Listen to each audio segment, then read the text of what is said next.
Well, we got 5 days until daylight savings time ends. 3 days to Halloween. Time is flying. It is First Responders Day. We have our Assistant State Fire Marshal who's going to be with us here in just a moment. Welcome to Aired Out. Welcome. Whoever you are, wherever you are, we have a couple of new listeners over in New York, 2 of which are in Plattsburgh. Good morning, Mary Jane. Fly on the Wall Productions, live on Facebook and YouTube and streamed everywhere you get your podcasts. Of course, we're on the web at airedoutvt.com. Brad Paisley on the birthday list today at 53. Ben Harper, 56. Julie Roberts is 58 today. Conan O'Brien henchman Andy Richter, 59 years old. And this guy, his home covers just about 66,000 square feet. All the floors are heated, including the driveway. The swimming pool's got massive speakers in it so that you can hear your favorite music underwater. Bill Gates, 70 years old today. I know nobody cares about Bill Gates. Right here in Vermont, which is what everyone really cares about, Joe Carroll on the birthday list today. Gary Sheridan, Randy Moore, Tanja Davis, Troy Kellogg, Alan Cusson, Carlo Rivetto, Don Tafani, Tyler Hoyt, William Partlow, and I missed Dulcie Taylor yesterday. It is Tuesday, $5 Tuesdays, back at the Capitol Theater. Skip the line, get to a movie over at the Cap in Montpelier, of course. Follow them on social media, Instagram, all of that stuff for updates, added show times, special events, and more. Well, we have the 13th named storm of the Atlantic hurricane season, Hurricane Melissa, making landfall right now, impacting Jamaica as a Category 5 storm with sustained winds upwards of around 200 miles per hour. I'm not sure how anybody can survive that, but man, this is the strongest system to hit Jamaica since their record-keeping started back in 1851. So our thoughts and our prayers are with the people of Jamaica and all of the islands down there. The Dominican Republic, Haiti, man, oh man. And we still have, another month or so of the hurricane season upon us. 30s right now. A nice one here ahead in Vermont. Partly cloudy and around 55. Tonight, partly cloudy and 30. Lot of frost this morning waking up. Tomorrow looks like sun and clouds, 55, and some clouds and some rain on Thursday. A little bit of a cool front pushing in, 50 for the daytime high on Thursday. And that's Halloween. Friday, Halloween, rain showers. So pack an umbrella for the kids. Dodgers got the edge in the World Series after taking the Blue Jays last night in a record 18-inning Game 3. This is the longest World Series game in Major League Baseball history by innings. Game 4 tonight at 8 o'clock. Man, hanging on. I hope the Blue Jays can get it done. As I said, this morning is a very special day. It was in 2019, just a couple of years ago, that the United States passed a resolution designing October 28th as National First Responders Day to honor the men and the women who put their lives on the line and are there for us no matter when we need them, 24/7. With us this morning is our Assistant State Fire Marshal, Reg, and I want to make sure I say this right, Reg. Is it Beliveau? That's good. Is that good? That works. Do others screw up your last name? Yeah, kind of. It's French. It's Beliveau. Original Beliveau. Ooh, I got it right on the second time. Yeah. Yeah. But everybody calls you Reggie. Yes. How are you, man? I'm doing great. Thanks for the invite. It's an absolute pleasure to not only meet you this morning, but also have you share a microphone with me. Listen, I said to you just a few minutes ago, when Joe Altsworth tells me I need to have somebody on the air, I don't ask questions.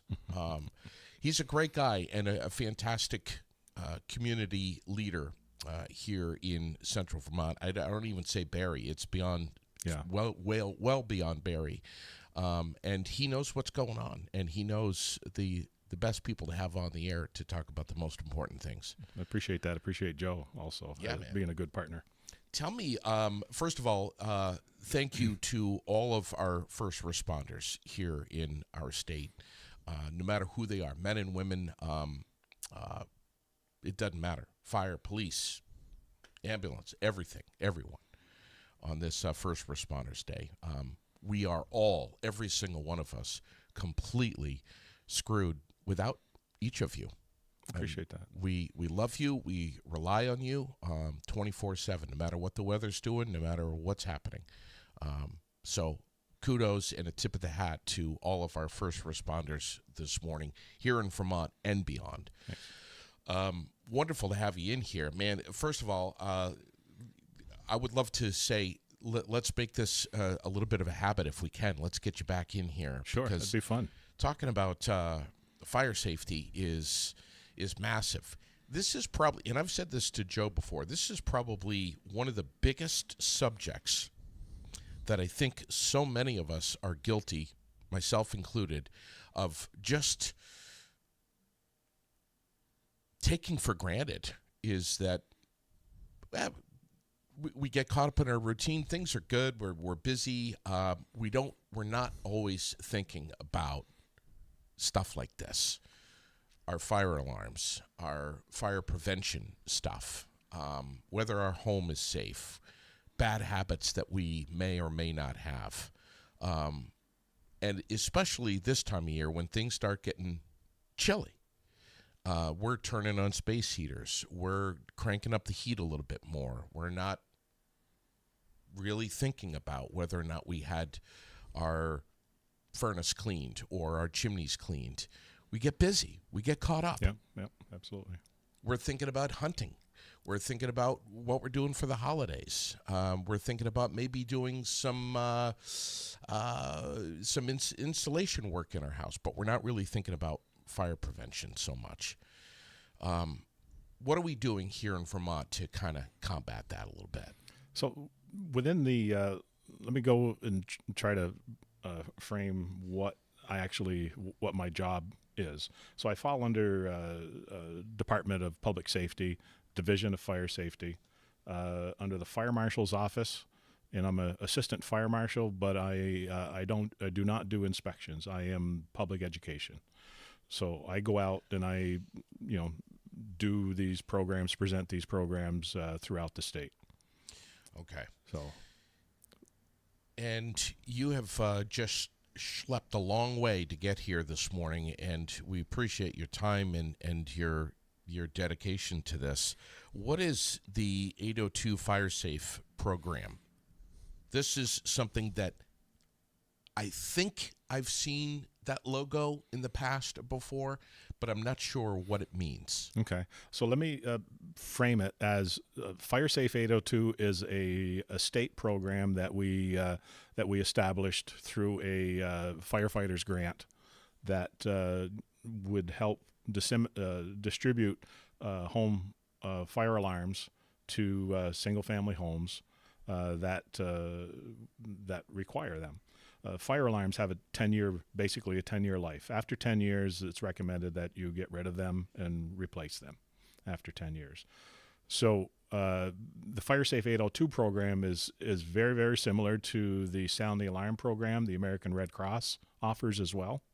So we have partnered in the past in Berlin, at the Berlin Fire Department with the American Red Cross and Fire Safe 802 and their department to distribute smoke alarms to, I believe it was 14 homes that weekend that we did that program.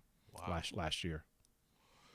To find these homes, how do you get connected with these Okay, homes? so typically what happens is, so one of the things I try to do with fire departments when I go out and I do these presentations on community risk reduction. So community risk reduction is a program that the NFPA has developed to basically help fire departments do a drill down within their communities as to what are their main hitters, their main causes of calls.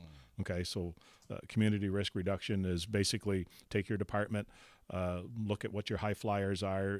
Every call a fire department has to enter into, it's going to be nearest, but it was NFIRS. It's a national database where you say, okay, we had a call at XYZ address. This was the call. These are the trucks that responded. This is how many personnel were on truck, and this is what we found back in service at X. So at the end of the year, you can take what basically run a spreadsheet on what these calls were. Then you can see what your high flyers are. So community risk reduction has said, look at these and see how you can help reduce them. So it's basically being a preemptive rather than a reactive program within a fire department is outreach. And the big thing I think that gets lost in these programs is it is that community outreach. It's that one-on-one sitting down with the community and just talking with them, brainstorming, spitballing, and say, what have you got going on in your home? Do you mind if we come in and do a visit? So your question was, how do they do that? The fire departments would sit there and they would put out like a notification, say, hey, we want to do a home safety visit in your single family home. And I'll go back to that, remind me of that. Say, send us an email or call us. We'll put you on a list and we'll do a weekend. We'll do a Saturday and we'll come out and do an install. So like I said, I did an example at Berlin, 14 families, 14 homes called, and they scheduled that Saturday. So we had, I think it was like 25, 30 volunteers, the fire department as well, along with the Red Cross, along with other community partners. So it could have been like the Boy Scouts. It could have been the Girl Scouts. It could have been like the Eagles Club or the Lions Club or the Masonic or whatever that you have within your community. Everybody congregated at the fire station. We gave them a quick training on how you do a home safety visit. And then they all went out with their equipment, the alarms, and they did an install. So that's how people would do that. So within the state of Vermont, there's good conflicting numbers, but about 231 fire departments within the state of Vermont. And I would say in the past 2 years that my mission was to get out and get these programs out there, educate the fire departments and say, hey, this is out there. We've probably hit better than a third or so of the fire departments within the state of Vermont. And there's how many again? 200? 231 roughly fire departments within the state. Okay. And I couldn't tell you exactly how many full-time departments. I mean, I have visited Montpelier. I've visited, obviously, Barrie City, Burlington, South Burlington, Colchester. I've been to St. Johnsbury fire departments. So there are a few full-time. There are a few mixed full-time on call, and then there's strictly volunteer fire departments throughout the state of Vermont. Wow, man! And how many others assistant fire marshals are doing this? The pub ed division, it's myself. So I have a direct report, a supervisor, Michael Greenya, that has been doing this since God wore knickers. He's been forever in the pub ed division. So back when I got hired 2 years ago as a part-time employee within the state of Vermont, my mission was to work under Michael to go out and get these programs out there and help fire departments, help them understand that, hey, these programs are out there and they're not state-pushed programs. They are the two programs I mentioned, the Community Risk Reduction and the Steps to Safety program. They are NFPA, the National Fire Protection Association. They are NFPA driven, just like Fire Prevention Week in the schools. Yeah. Right? I mean, the fire departments do an exceptional job at Fire Prevention Week in the schools, going out and doing that outreach. I got one of the first documented fire saves within the state of Vermont back in I can't remember what the date is now, but due to the programs that Swanton Village Fire Department presented in the schools. I've done that for 26 years. And Wow. I got the privilege of having it work. So anyway, we talked about Fire Prevention Week. Yeah. NFPA does a really good job of that. These other two programs that we're finding out that the Steps to Safety program, that within this year alone, we've had 9 fire deaths within the state of Vermont, and all of them have been over the age of 60. Within the past 10 years, 54% of the fire deaths within the state of Vermont have been over the age of 60. So what's that telling us is that we do an exceptional job at Fire Prevention Week in the school. We're missing a demographic. We're missing that older adults. Wow. And you were just telling me before we went live here this morning, slips and trips. This is stuff that is well documented. Yeah, slips, trips, and falls. When I went to National Fire Protection Association, I went to a conference. And it escapes me where it was. It was in Concord, and talking to other fire departments throughout New England. Majority of them, if they're EMS, a combination of EMS and fire, or strictly EMS, it's lift assists. Yeah, wow. You know, older adults falling. And one of the things that for me, it's scary to think about, because my partner, her mom is like 84 years old, and I worry about her falling because when an older adult falls and they break their hip, that is catastrophic for them. Sure. Right. So that decreases their mobility, and that's where for whatever reason, it seems like their health declines after that. So preventing that fall is important. Thus, the Steps to Safety program that the NFPA put out there for us to help educate fire departments. This is a big umbrella here. Yeah. Wow. Yeah.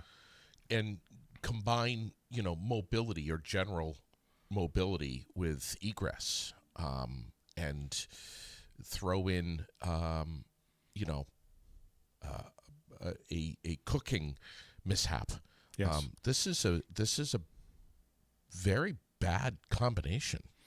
They say that majority of fires within the home start in the kitchen.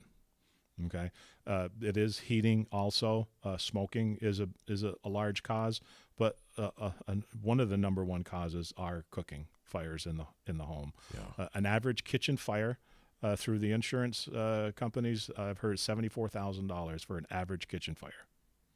Okay, so one of the things to try to prevent cooking fires are, you have lids to the pans or the pots that you're cooking with. You have an oven mitt, but also you have a fire extinguisher that's nearby. Yeah. Okay, all of these things. I've had older adults ask me about, what about the fire blanket? You see this fire blanket advertised and all this other stuff. I would argue that in my years of doing fire education, fire prevention, if you're that comfortable being that close to a fire, why not use an extinguisher instead? Okay. Right? Because if you look at the concept, you take a blanket, you open it up, and now you put it over your face like this, and you're walking up to the fire. Like, you can't see me, I'm on radio. Yeah. But anyway, you're walking up to the fire like, okay, where is it? Now you drop it, and now you're exposed again. So you're right up close to that fire. So a fire blanket is not UL listed, and the NFPA doesn't recognize it as a piece of firefighting equipment. Okay? It's a suppression. It's not a piece of firefighting equipment. A fire extinguisher is UL listed and is recognized as a piece of firefighting equipment. What's the what kind of fire extinguisher do we need to have in the kitchen? A, B, C, D, E, F, G. God, ABC. All right, ABC. All of them. Yeah. So ABC is what we call dry chem. It's a dry chemical. It is. It tastes like crap if you get it in your mouth. It's sodium bicarbonate and some other chemicals in there. But basically, if you understand the fire triangle, right, you need heat, oxygen, and fuel. What it does is it smothers, it takes away the oxygen. Okay, it makes a mess. It's a powder. Yeah. All right. The way when I teach fire extinguisher training, type A fire is like what makes ashes. So wood, paper, that kind of stuff. Okay. Type B is like boiling liquids. So oils, gasolines, cooking oil, that kind of stuff is anything that'll boil. That's a type B fire. Type C fire is like circuits. So your toaster, your microwave, your computers, your cell phones, that kind of stuff. Anything that's electrical is a type C. ABC encompasses them all. Okay. All of those fires. They are good to have in your home, in your kitchen area, near your furnace. Okay. But understanding the size of the extinguisher limits your firefighting capabilities. So if you have an 8-pounder or so, those are the regular small ones that you see you can buy at, your local hardware store. Sure. You have within 5 to 10 seconds of firefighting capabilities. That's it. So once you decide you're going to fight that fire, you pull the pin, you aim, you squeeze, and you sweep. 1, 1,000, 2, 1,000, 3, 1,000, 4, 1,000, 5. Now you're starting to dissipate. 6, 1,000, 7, 1,000, 8, 1,000. You're spent. Okay. Okay. That's not a lot of time. Okay. Understanding one, your ability to fight a fire, but understanding what type of fire you have, but hopefully knowing where your egress is in the event of a fire. Yeah. Quickly. And not just you, but your kid, family. Yes. Your kids too. Yes. So guys like me might just say, screw it. I'm just going to get the biggest ABC that they make, and I'm going to buy a half a dozen of them and have one in the garage, one in the kitchen, one in the whatever. Yeah. But just best to just go with all three, ABC. ABC is the one to have at home. Yes. Okay. Yeah. Wow. A lot of businesses, computer companies and stuff, they'll have the BC, which is the carbon dioxide, not carbon monoxide. Carbon monoxide is that poisonous gas that you have in your home that is derived from the incomplete combustion of a carbon. Yeah. Okay, so from wood stoves, propane, fuel oils, that kind of stuff. That's monoxide. Dioxide is the that fog, so to speak, that really cold stuff that comes out. But what's the difference if we're just missing the A? Is it just a little cheaper? Is that No, it'll do the same thing, but for paper, it comes out with such a force. The BC extinguisher. I mean, you could. It's better to blanket an A type fire. In a BC, what it does, it cools and it takes away the oxygen. okay? Okay. ABC will put that powder all over it and it blankets the fire as well as takes away the oxygen and cools the fire. Okay, it does all three. Wow. Yeah. This is amazing. So do you, with the 802 Fire Safe program, kind of a dumb question here, but are you relying on the community to come to you to say, hey, would you guys come and do an assessment and evaluation of my home? Or do you look at your stats and say, these following people are frequent flyers, they're elderly, we should just go knock on their door and just have a quick review and see what they've got for fire prevention stuff? So my role within the state is to be a vehicle or a conduit for local fire departments. Okay, I am in no way trying to tell a fire department what they should do or what they need to do. If they have questions, they want guidance. I don't know all the answers, but I will definitely help them get the answers that they need to help make their community safer. That's all my purpose is to be that conduit for them. So to go back to your question, could they come to me? I'd rather they go to their local fire departments and ask them about, hey, do you folks give away fire alarms? Right now, we do have a cache of CO and smoke combination alarms. That if a fire department decided they wanted to do an 802 program, I have a trailer, or the state has a trailer that we could bring up to the fire station, like that weekend that we were talking about, and we have ladders, we have toolkit, we have mirrors, we have the whole gamut. So all they have to do is show up, the fire department and the volunteers show up, and they get the alarms and they get the equipment and go off and do their thing. Wow. You were you mentioned earlier high risk single family homes, and said don't forget that I mentioned that. So the fire marshal's office within the state of Vermont has no jurisdiction over single family homes. So apartment buildings we do have, and commercial buildings, all of that kind of stuff. The fire marshal's office has jurisdiction over them. All of these fire deaths that we mentioned earlier were all from single family homes. Okay, so thus Fire Safe 802 program comes into play on helping our families be safer, right? Because obviously the data shows majority of the fire deaths are within single family homes. You know, so the 802 program, 60 plus. Yeah. So the 802 program is have your local fire departments go out and have a conversation, a home safety visit to help make you safer. The Slip, Trips, Falls, the Steps to Safety program that the NFPA also offers is basically older adults. And I've done programs at like Wake Robin.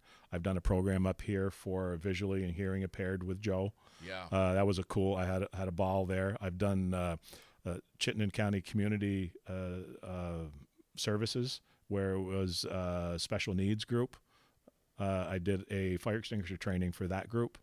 That was a ball. I had probably the most fun I ever had doing a fire extinguisher training program. But I've also done church groups for Steps to Safety. So those are the demographics, or that's that group of individuals that you try to go out and have a conversation with. And it's a lot of fun because basically you start out with a quick little presentation and stuff, and you have one conversation one-on-one with these people, and next thing you know, you're off talking about fire extinguisher training, or you're off talking about, well, what about these fire blankets? I get that question. Or what kind of extinguishers should I have? Or I love this carpet. Or what about space heaters? Bed shakers for the hearing impaired. It looks like an alarm clock, but it's a little, I call it it looks like a mouse for your laptop, and it goes underneath the pillow of your, in your bed, and it connects with your smoke alarm. So when your smoke alarm goes off, it'll vibrate underneath your pillow and notify you that, hey, you have a fire somewhere in the home. You just said notify, and earlier you were saying prevention, notification, and evacuation. Yep. Those are the keys right there. Yeah. So I think we mentioned earlier that, back in the day, when the fire alarm went off, you had probably 10 to 8 minutes to get out of your home. Now it's less than 2 minutes. So less than 2 minutes within 2.5, 3 foot off the floor, heat in your home. Once fire gets to open flame. So they call it the incipient stage, where it's smoldering and it's smoking like crazy. Once it becomes open flame, within the first couple of minutes, it's over 500 degrees, about a foot off the floor, 2 feet off the floor. So it's very, very quick. Why is that? Why are we around 2 minutes or less now? It's the way furnishings are designed and built, carpeting, that kind of stuff. The molded boards, that you see now in the basements, instead of you don't have those huge trees anymore, right? Because of forestry services and stuff, building homes and that kind of stuff. Now you've got the molded and the glued particle boards, or whatever you want to call them, those big beams. Yeah. That's glue holding that together. So that's a flammable material. You would think that they would make it non-flammable. You would think, yeah. But you got to build homes, right? Wow. Couple of comments here. Vermont was the first state in the world to pass photoelectric only smoke alarms. Yes. That's amazing. I didn't know that. Yep. They're in new homes that are sold, apartments, and have a huge impact, or a huge difference. More to come. But we're missing a huge population. The people who still have their homes with ionized alarms, or no alarms at all, how do we reach that population to get them to install photoelectric alarms? And are these people that are dying in Vermont, or these are the people that are dying in Vermont, how do we educate them and protect them with the right alarms? So that is a good question, and having something like this, your podcast, for us to get that information out there is one of the ways that we get the word out there. Working with local fire departments, I've actually started partnering with EMS groups as well, not just fire departments, but EMS. When they go out, when they go out and do a lift assist, or they do a general good intent call to go visit somebody, a lot of EMS groups are crossover. I call them crossover, where some of them are fire department personnel as well, or so they work on a fire department, but on their days off, they work for EMS. So they understand what to look for with for alarms, that kind of thing. But also I can go in and do an educational program for EMS to help educate them on what to look for alarms, placement of alarms, that kind of stuff. That's another way to get the word out there.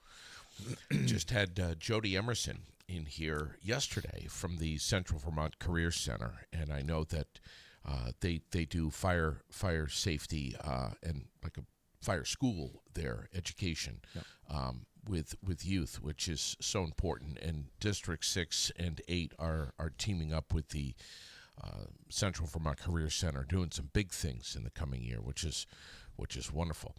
I ask, why are they even making ionization alarms? Why? It's like everything else, right? It's evolving. We understand that photoelectric is better sensing. It's earlier in the incipient stage of a fire, so it's quicker notification, right? So things progress. There's also a newer CO alarm that is coming out that measures that lower levels of CO. I believe I'm scratching some brain cell here, but a CO alarm is designed to start alarming when it senses carbon monoxide in your home at 20 parts per million, I believe it is, for longer than a 15-minute interval. So if the alarm never reaches 15 minutes, or if the sensing never reaches 15 minutes in duration, but you go up to about 20, and let's say it's 10 minutes of 20 parts per million, then it drops back down, but then it creeps back up, but it never reaches that 15-minute time window, that alarm won't go off and notify you. But they're finding out low levels of constant carbon monoxide in your home it causes some health effects. Of course. So newer alarms are coming out now. They won't alarm at the lower levels, but you will have readouts of that low level of carbon monoxide. So you can, you pay attention to that and you look and say, geez, I'm always having like 10 parts per million here.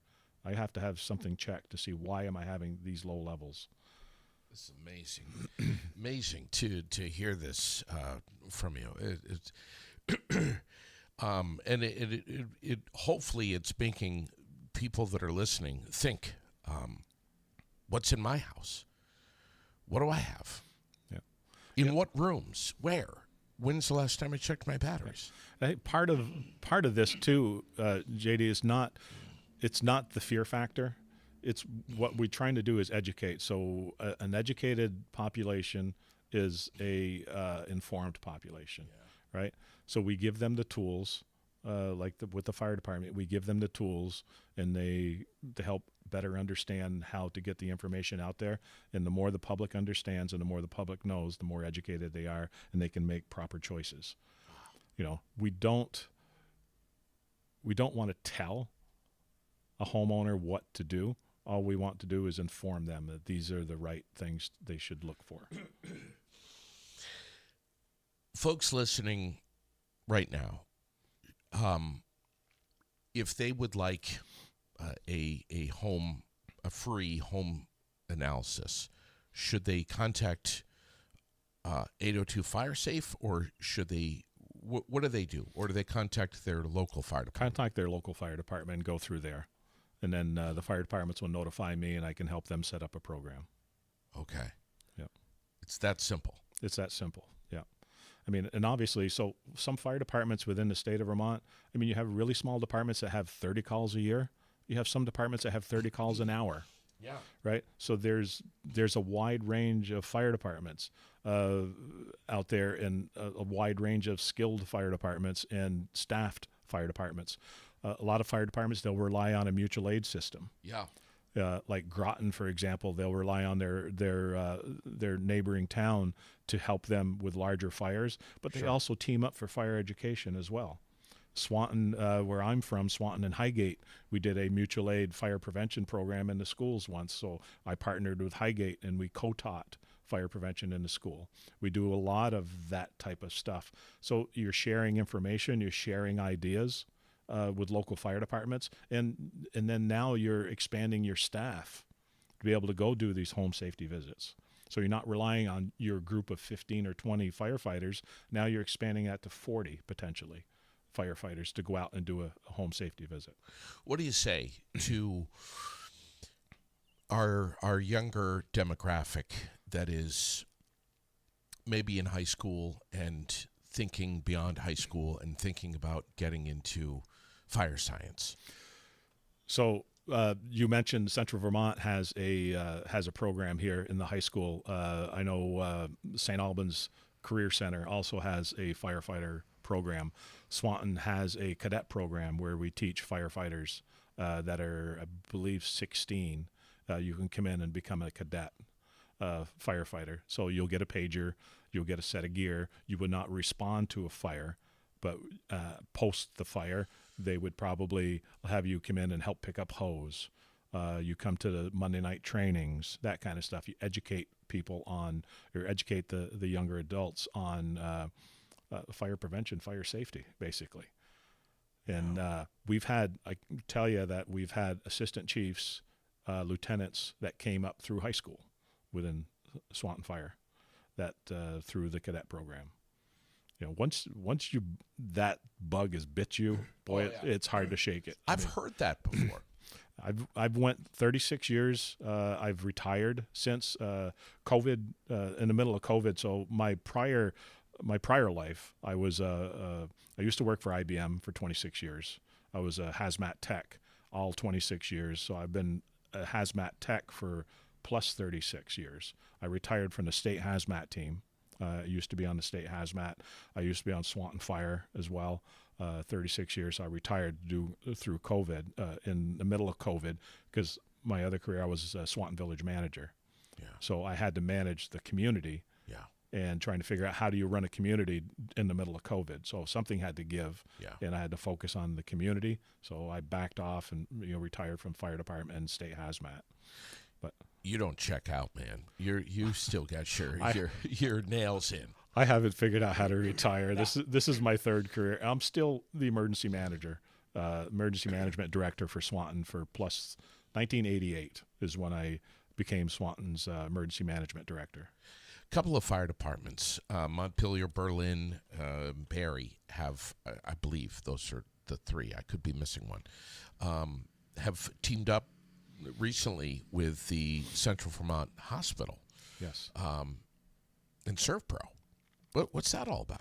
So that was part of, basically they would give out an alarm to the families of a newborn before they left it's kind of like when you get a car seat, you get a smoke alarm as well. Yeah. And so through our Fire Safe 802 program, we donated, along with Berlin and those in Barrie and Montpelier fire departments, we donated fire alarms for Central Vermont Birthing Center so they could give those alarms out to families.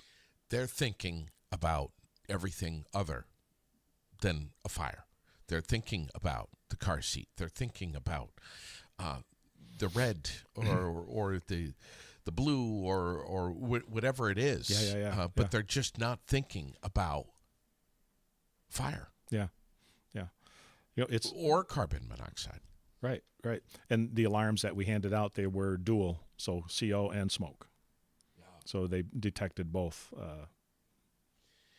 When was that done? Just recently? Yeah, last week. last week. I'm trying to remember how many. I think it was plus 70 alarms that were given out to the Central Vermont Medical Center. And ServPro, man, that's been part of almost like a family tradition for them to do that with local hospitals. That was pretty cool. Yeah, a lot of area. I don't know what the other. I think they did Copley. Yeah. Also. Yep. I'm not in sure. Morrisville. Yeah, I'm not sure where else they went, but yeah, I guess the prior owner used to do that, and when the son took over the company, same thing. COVID kind of slowed things down, and he said, "Hey, we got to bring this back up." Yeah. And Joe did some outreach, and love having that guy for a partner for sure. Yeah. And I got roped in, and it was an honor being there. That's so cool. It is. Question that's just come in: how dangerous is living in an apartment with 4 times the recommended radon levels? Okay, so that's not my wheelhouse, Mm-hmm. so I can't answer that.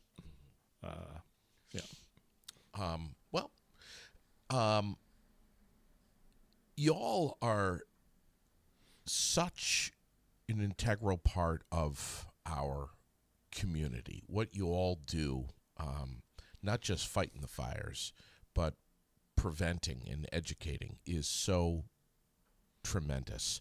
You know, I was at I pulled into a fire department not long ago, a couple of weeks ago, and there was some training that was going on with a young man who was fully suited up and learning some techniques. And I got to I pulled in, parked my truck. I was actually looking for Joe, and was just observing this, and I'm like, this guy is just busting his ass, learning this stuff. And this is, I don't know, for me, not seeing this all the time, that was really cool for me. I'm like, man, that makes me feel so good. You know, there's so many things within that fire service career, even as a volunteer. I have, 36 years. I've seen quite a bit of stuff. I've gone through months of therapy after I retired from the fire service. There's certain things you just can't unsee, right? And so I'll do a sidebar really quick. I am a big proponent of mental health for our first responders, plain and simple. Okay. We need to take care of our mental health, plain and simple. Yep. Okay. And I'll leave it there. But there's so many things that we do in our life with the fire education and the fire prevention and fighting fires that we probably won't ever see that benefit. Yeah. That how we've impacted someone's life in a certain way. I'll tell you a quick side story if I could. So village manager. So I had one of my employees come in and just happened to sit across the desk from me. And he just sat down there, and I'm on a computer doing my thing, and stuff. And I look over and I says, "Hey, what's up?" He says, it was just an anniversary of his brother dying. Got killed in a car accident. And I says, "Oh, really?" He said, "When?" And he told me. And I says, "Where was the location?" And he told me. I told him, I happened to be the officer in charge of that fire call that day. The gentleman died instantly. And I told him, I said, I stayed right by his side. I had a thing that I did. Any fatality of a car accident, I would stay by the victim until the coroner showed up and the body was removed. Something I always done. So anyway, he looked at me and I told him, I says, I never left your brother's side. I sat there and it was an hour and a half. It was probably 20 degrees out and a crappy day. And once the coroner came, we removed his brother and took him away. I told him I was there, and he broke down into tears. He said, knowing you were there with my brother, he says, I never knew how that happened. But knowing you were there helps me put closure. So I had the privilege of knowing one thing that I have done that impacted someone's life. Yeah. But we go through so many days that we don't know how we impact another person's life, either negatively or positively. But you always should have that motivation to do the right thing regardless of who is there seeing you. So, wow. Anyway. That's powerful, man. According to the CDC, and I just pulled this up, 97 firefighters and 155 police officers die each year in the line of duty. This is an important time. This is a great time. It's always a good time to have someone on to talk about fire safety, fire prevention. As you said, education is the key. Having the knowledge and the education is probably the biggest proponent to fire prevention. I would love to have you on more frequently, on again. Maybe we could get Joe in here. That'd be cool. I'd love that. Yeah, let's do that. And frankly, it doesn't really matter what time of year, but during these colder months, we've got venting to think about. We have snowfall. We have the holidays coming up.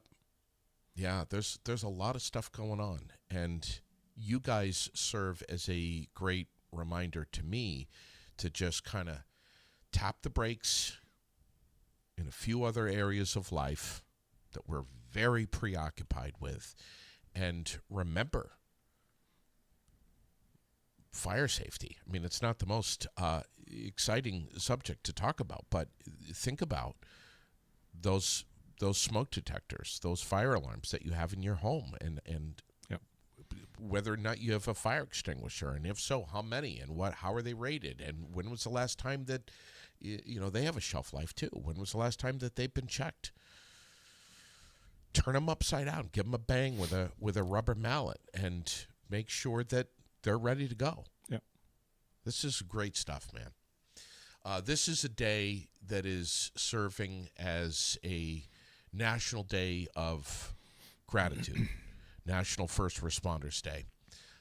We pay tribute to the endless hours and sacrifice around the clock that all first responders give to our communities. And it's one of the most dangerous jobs in the country. I think most of us know that.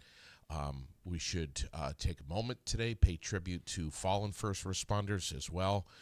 And remember that if you have any questions, what's the best way to learn more about 802 Fire Safe, and maybe is there a website? Is it firesafety.vermont.gov? Yeah, okay. I believe so. That's what it is. Yeah. That's it right there. Yeah. And I'm going to put that in the comments here. This is amazing, Reg, and I hope you come back. I hope you come back soon. Let's do this again. Cool.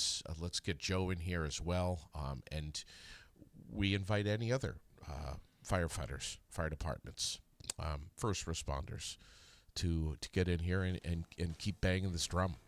Cool. Good stuff. Great stuff. Thanks for coming in, man. Appreciate you. Don't forget, tomorrow, Sweethearts and Heroes Day, right here on the Aired Out podcast, and it's going to be a good one. I can't wait to have our guest on tomorrow morning, a great lady who's doing remarkable things, and it's going to be a great day. Thanks for liking and following the page. Don't forget to comment, to share, to spread the word on any episode that you're paying attention to, that you enjoy, especially this one right here. We're always live. We're always local. We're never edited. And we appreciate your eyes and ears so much. Have a fantastic rest of your day.